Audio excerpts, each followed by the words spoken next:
Subscribe करें हमारे YouTube channel साधना gold को और पाएं वीडियोस सबसे पहले। बेल आइकन दबाना ना भूलें। हमारे भारत की पहली समस्या है बाढ़। हर साल बाढ़ आती है। यूपी में बाढ़ आती है, बिहार में बाढ़ आती है, और बाढ़ आती है तो क्या होता है, हजारों करोड़ का नुकसान हो जाता है। हाँ या ना?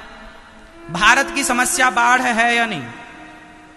हर साल सरकार बाढ़ राहत सामग्री बांटती है और बाढ़ पीड़ितों को सरकार हर साल करोड़ों का मुआवजा देती है।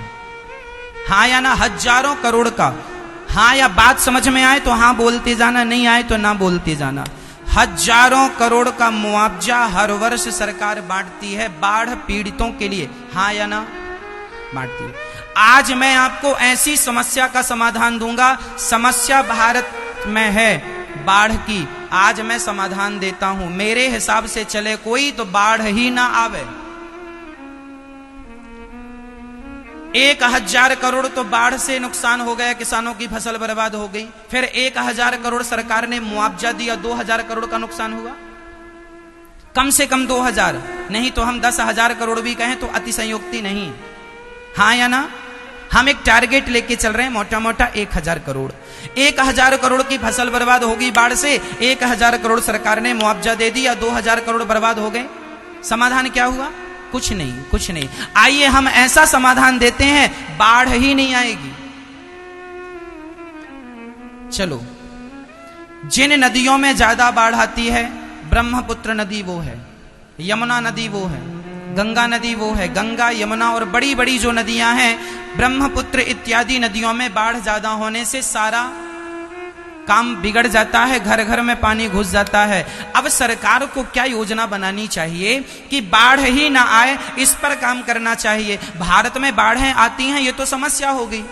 बाढ़ आ गई, बाढ़ आ गई, इस पर डिबेट करने की क्या जरूरत है? बाढ़ तो आनी है हर साल। इस पर चर्चा ना करो कि बाढ़ आ गई। बाढ़ आए ना, इस पर चर्चा करो। कैसे नहीं आएगी? समाधान मैं देता हूं। सरकार को क्या करना चाहिए, बड़ी नदियों को छोटी नदियों से जोड़ देना चाहिए। तो जो होता क्या है, एक नदी में पानी ज्यादा होता है तो दूसरी नदी खाली पड़ी रहती है। तो बड़ी नदी को छोटी नदी से जोड़ दिया जाए और छोटी नदी को उससे छोटी नदी से जोड़ दिया जाए, उससे छोटी नदी को उससे छोटी नदी से जोड़ दिया जाए, तो परिणाम क्या होगा? जो पानी घर घर घुस जाता था बाढ़ बन करके, वह छोटी छोटी नदियों में डिवाइड होके वहां तक भी पानी पहुंच जाएगा। जहां बारिश का पानी नहीं पहुंचा, जहां फसल सूख रही थी, उन किसानों को भी पानी मिल जाएगा। और जो जल का स्तर नीचे जा रहा है, पानी का लेवल, वाटर लेवल जो नीचे जा रहा है, वह पानी का लेवल ऊपर आ जाएगा। एक नदी दूसरी नदी से जुड़ जाएगी। मैं एक उदाहरण देके समझाता हूं। ऐसा हुआ है, मध्य प्रदेश में एक नदी है जिसका नाम है नर्मदा नदी। मध्य प्रदेश में ही एक दूसरी नदी है जिसका नाम है क्षिप्रा नदी, जो उज्जैन में बहती है। नर्मदा नदी में पानी बहुत होता है, जबकि क्षिप्रा नदी सूख जाती है। अभी 2 महीने बाद क्षिप्रा नदी सूख जाएगी।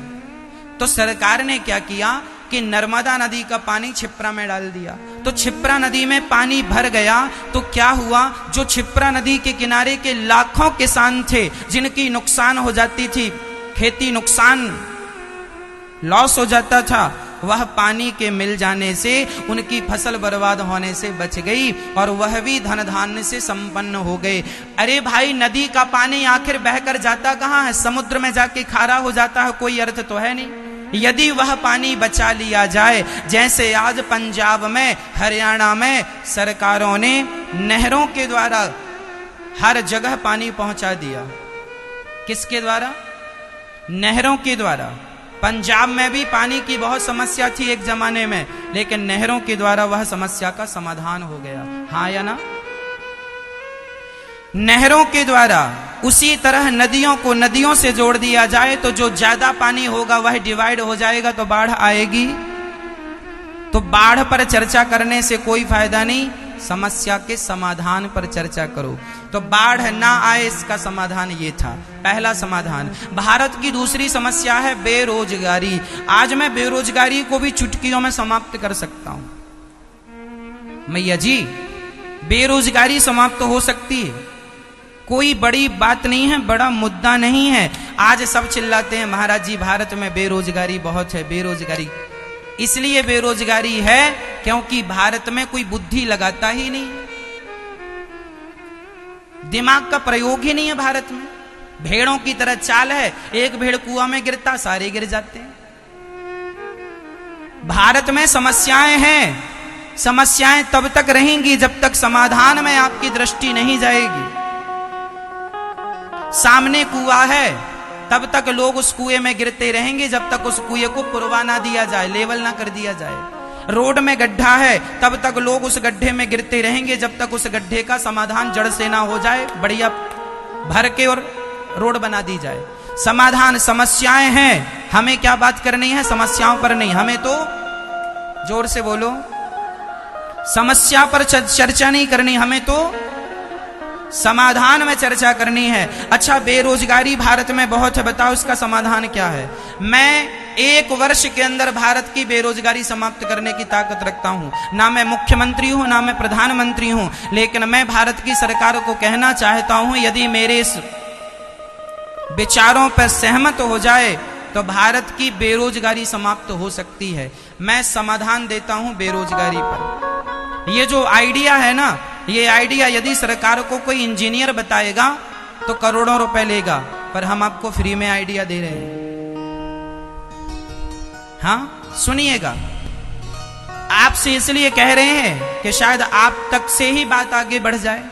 मैं केवल भारतवासियों का दृष्टिकोण बदलना चाहता हूं, आपके देखने का नजरिया, आपके सोचने का नजरिया बदलना चाहता हूं। जो युवा कहते हैं ना महाराज जी बेरोजगारी है, मैं उन्हें बताना चाहता हूं कि बेटा बेरोजगारी तो है पर उसका समाधान भी है। चलो सरकार काम ना करे समाधान पे, तुम ही काम कर लो। बेरोजगारी का समाधान मैं सुनाता हूं, सुनिएगा एक एग्जाम्पल से। एग्जाम्पल हमारे पास बहुत है, हम एक छोटा सा देंगे ताकि समय बर्बाद ना हो और आपको समझ में भी आ जाए। बैंक में, माना कि बैंक में, भारत की समस्त बैंक में 10 लाख लोग काम करते हैं। वैसे तो भारत की बैंक में, भारत में जितनी बैंक हैं लगभग 50 लाख लोग काम करते होंगे, पर हम एक टारगेट 10 लाख का लेके चल रहे हैं। माना कि भारत की सारी बैंकों में, पूर्व पश्चिम उत्तर दक्षिण भारत की समस्त बैंकों में, सारे राज्यों की बैंकों को मिलाकर माना कि हमारे देश में 10 लाख लोग काम कर रहे हैं। करते तो करोड़ों हैं। फिर क्या करना है? हमारे भारत की बैंक खुलती कब है? कितने बजे खुलती है? सुबह कितने बजे? 10 बजे। 10 बजे खुलती तो है, पर आपको चेक लगाना हो तो 10 बजे ही लग जाएगा। 10 बजे तो बैंक का ताला खुलता है। काम तो 10:30 और 11 से। SBI बैंक में तो 11 बजे के पहले काम नहीं होगा आपका, हाँ या ना? अच्छा, बंद कितने बजे होती हैं? 4 बजे बंद हो जाती हैं, 4:30 तक तो हो ही जाती हैं, आखिरी 5। अब मुझे ये बताओ कि सवेरे 9 बजे किसी को आपको इमरजेंसी पैसे देना हो तो कैसे देंगे? चेक लगाना है, RTGS करना है?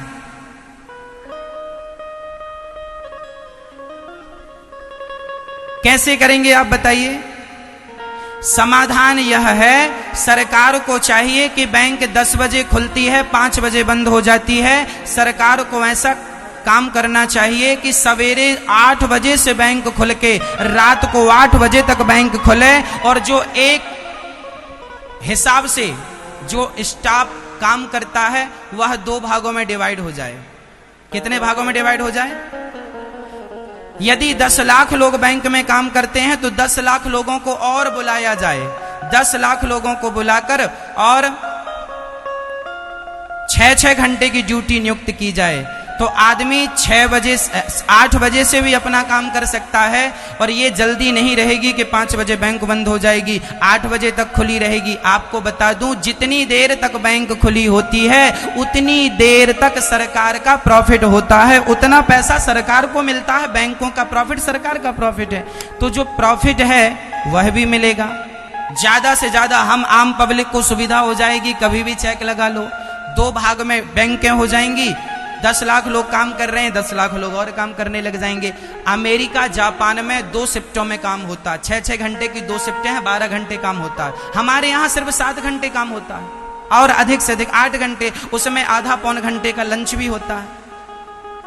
आदमी थक जाता है काम करते करते, फिर आदमी परेशान हो जाता, ज्यादा ग्राहकों की भीड़ लग जाए तो बैंक वाले फिर कैसा बोलने लगते हैं, चलो चलो चलो चलो चलो, क्योंकि वो भी बेचारे परेशान हो जाते हैं। 6-6 घंटों की ड्यूटी हो जाएगी, 2 भागों में हो जाएंगे, आसानी से काम होगा, बिना थकावट के काम होगा, अच्छा काम होगा, काम स्पीड से होगा। बस मेरी माँ, हम तो कहना ये चाहते हैं, जीवन में समस्याएं सबके हैं, आपके जीवन में भी समस्याएं हो सकती हैं, सास बहू से लेके समाज की सारी समस्याएं, लेकिन प्रार्थना करता हूं अपने बुद्धि को इतना विकसित करना, इतना सफल बनाना, इतना स्ट्रांग बनाना कि आपको समस्याओं में ना उलझना पड़े, सदा आप समाधान की ओर जाएं। ये समाधान है इस समस्या का।